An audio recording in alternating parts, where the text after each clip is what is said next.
पहली बात तो रोड सेफ्टी, इस विषय पर काफ़ी डिटेल में चर्चा हुई और ब्लैक स्पॉट्स को आइडेंटिफाई करना, रोड इंजीनियरिंग, ऑटोमोबाइल इंजीनियरिंग में हमने सुधार किए हैं। जब एक्सीडेंट होता है तो हमने एक नई स्कीम शुरू की है, कैशलेस ट्रीटमेंट।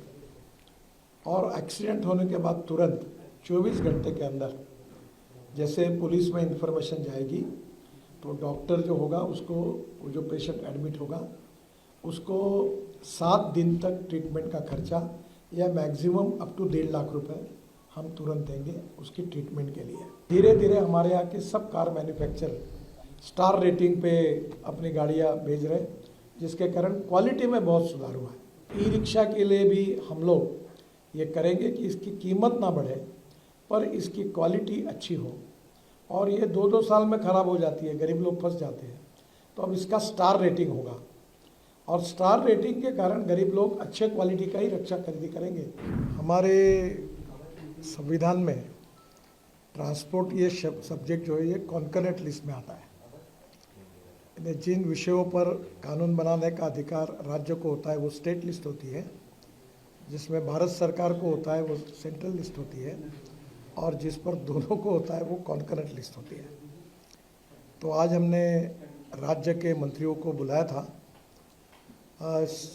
कल दिन भर परिवहन विभाग के हमारे सचिव उमाशंकर जी और देश के सभी स्टेट के सचिव और ट्रांसपोर्ट कमिश्नर, इनकी दिन भर मीटिंग हुई। और आज हमने 7 जनवरी में 27 राज्यों के मंत्री आए थे, परिवहन मंत्री, उनके उपस्थिति में 17 विषयों पर चर्चा की है। ये दोनों मीटिंग में विशेष रूप से इस सेक्टर को ट्रांसफॉर्म कैसे करना, इसके बारे में ट्रांसपोर्ट सेक्टर को वर्ल्ड स्टैंडर्ड का करते हुए इसमें जो कमियां हैं उसको दोनों मिलकर, सबने मिलकर कैसे सुधारना, इसके ऊपर विचार हुआ। सबसे पहले प्रायोरिटी रोड सेफ्टी के लिए थी, और रोड सेफ्टी में 2024 का जो ये आ रहा है उसमें 1,80,000 मौतें हुई है। 30,000 लोगों की मौतें जो है वो हेलमेट न पहनने के कारण हुई है।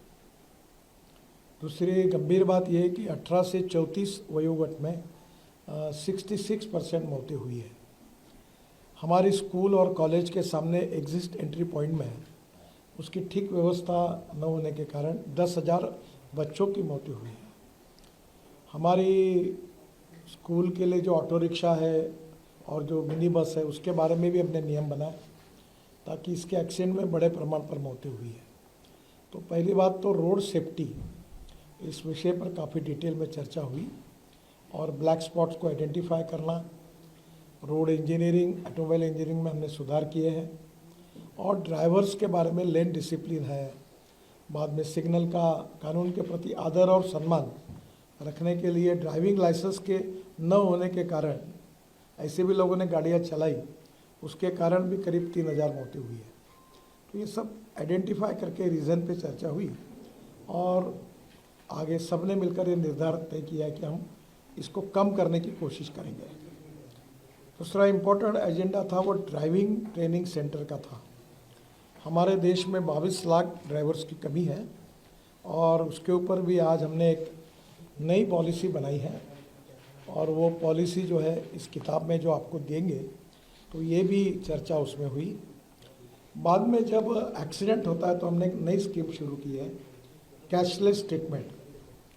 और एक्सीडेंट होने के बाद तुरंत 24 घंटे के अंदर जैसे पुलिस में इंफॉर्मेशन जाएगी तो डॉक्टर जो होगा उसको, वो जो पेशेंट एडमिट होगा उसको 7 दिन तक ट्रीटमेंट का खर्चा या मैक्सिमम अप टू 1.5 लाख रुपए हम तुरंत देंगे उसकी ट्रीटमेंट के लिए। बाद में हीट एंड रन विक्टिम्स जो है उसमें भी मृत्यु होती है तो हम 2 लाख रुपए देंगे।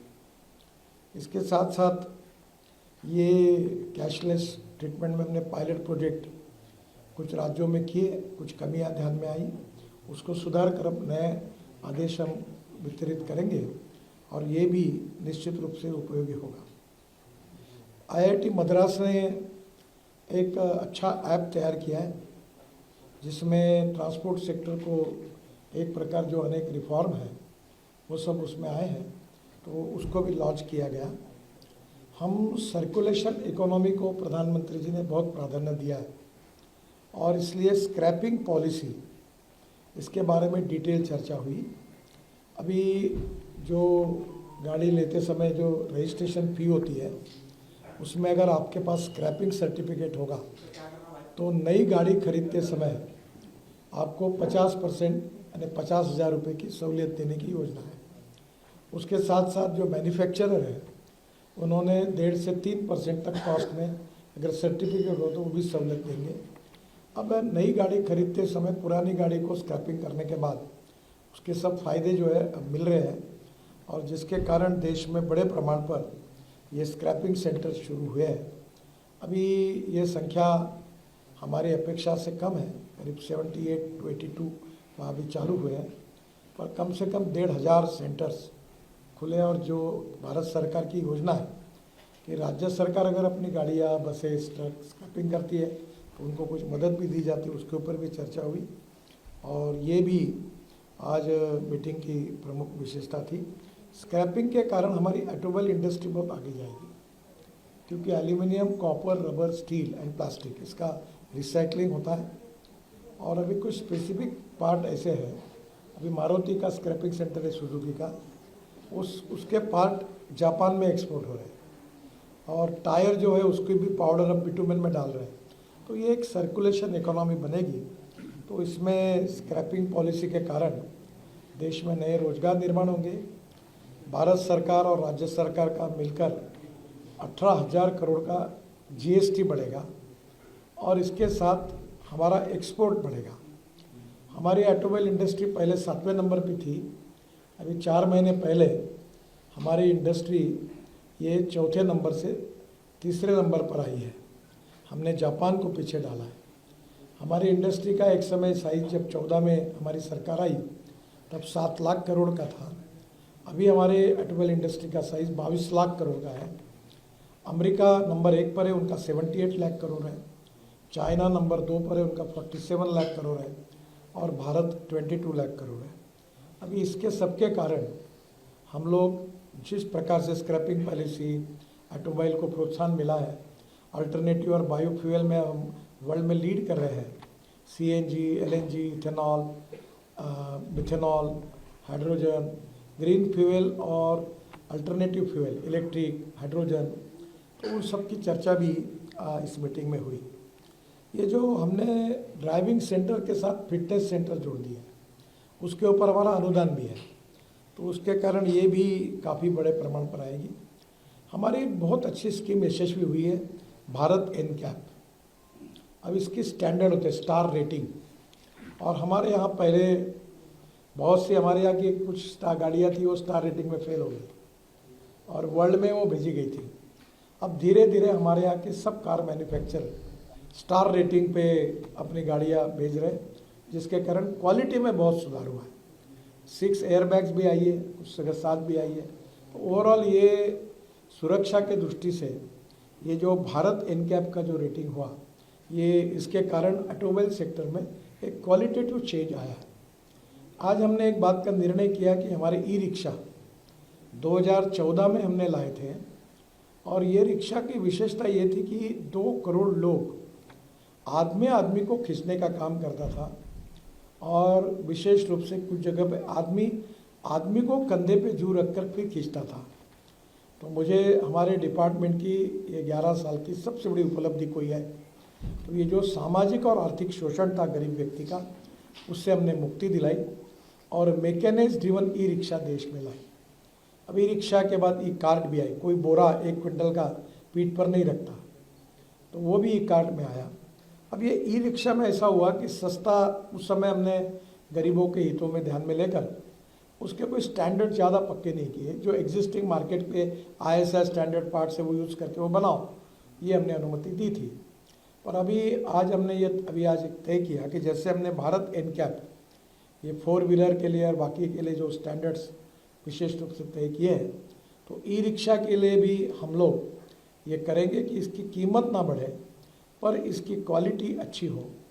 और ये 2-2 साल में ख़राब हो जाती है, गरीब लोग फंस जाते हैं।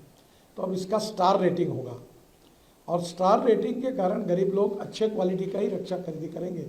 उसके बारे में एक टेक्निकल कमेटी हमने अपॉइंट की है, जल्दी ही वो इसके रेटिंग के बारे में जो स्टैंडर्ड्स है वो तय करेंगे और ई रिक्शा भी हमारे देश में एक अच्छे स्टैंडर्ड की तैयार होगी। और अफ्रीकन कंट्री, श्रीलंका, बांग्लादेश, इसमें उसकी बहुत बड़ी मांग है। अब बड़ी बड़ी ऑटोमोबाइल कंपनी भी इस क्षेत्र में आ रही है, तो मुझे ई रिक्शा और ई कार्ट ये आगे बहुत बड़ा गरीबों को रोजगार देने वाला है, इसका भी हमने सुधार किया। मोटर व्हीकल एक्ट हमने जो लाया था उसमें काफ़ी सुझाव लोगों की तरफ से आए थे। उसमें विशेष रूप से ये जो राज्य सरकार के भी कुछ सुझाव थे, कुछ एसोसिएशंस के भी थे, जनता से भी आए थे और उन सुझाव को हमने पूरा इकट्ठा किया। कल सेक्रेटरी और सभी राज्य सरकार के सेक्रेटरी और ट्रांसपोर्ट कमिश्नर के साथ उनके और सुझाव आए।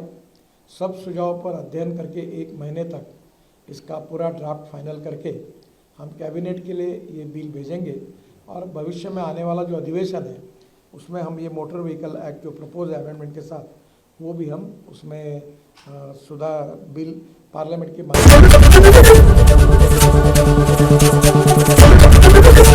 एबीपी गंगा, खबर आपकी, जुबान आपकी।